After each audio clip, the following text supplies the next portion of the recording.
Final part, which is delivery day. So I like to make a list of everything that I'm bringing and check it off. I have everything packed up, so I've actually woken up at around 6 and finished around 9, packed my car, and then drove to the venue for setup.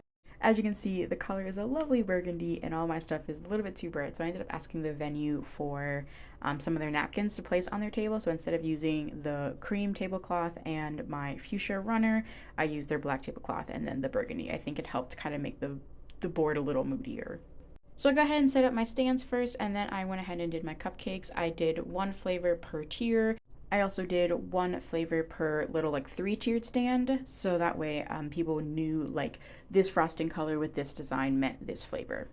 Pro tip, I've started bringing a 4-foot table with me so I can like put my prep stuff on that instead of using like the table with the plates on it. And it actually really helps. So if you are doing a setup, try to bring an extra table with you. It really helps.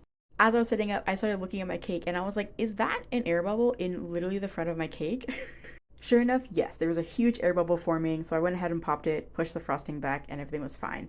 Air bubbles are completely normal in cake making. It's just that the air is trying to find the easiest way out, which happened for me to be the front of the cake.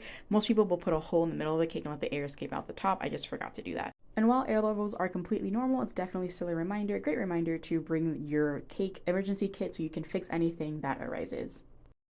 All right, so that's the first part of the day done. I was there between 9 and 11:10. I'm scheduled to come back at 3 o'clock to clean up. I'm gonna come back probably at 2:30 because the guests leave at 3. And so I usually box up some cupcakes and stuff for the guests to take home and the family to take home. So I'm gonna give myself like an hour and a half break, and then I will finish the anniversary cake and work on cupcakes that I have to do for tomorrow. All right, so that is it. We've packed up. It is just now 3 o'clock. I got here a little early. Got a bouquet of flowers. They seemed to love it. They had about 40 cupcakes left over, but I always contract if they get the setup that they get 2 bucks at the end.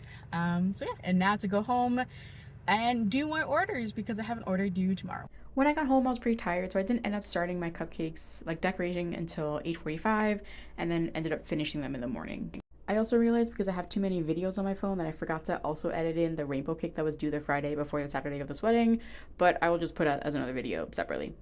Anyway, I hope this shows how crazy baking can be or having a small business can be. I hope you enjoyed this day of the life that really ended up being like 4 straight days, Thursday all the way through Sunday.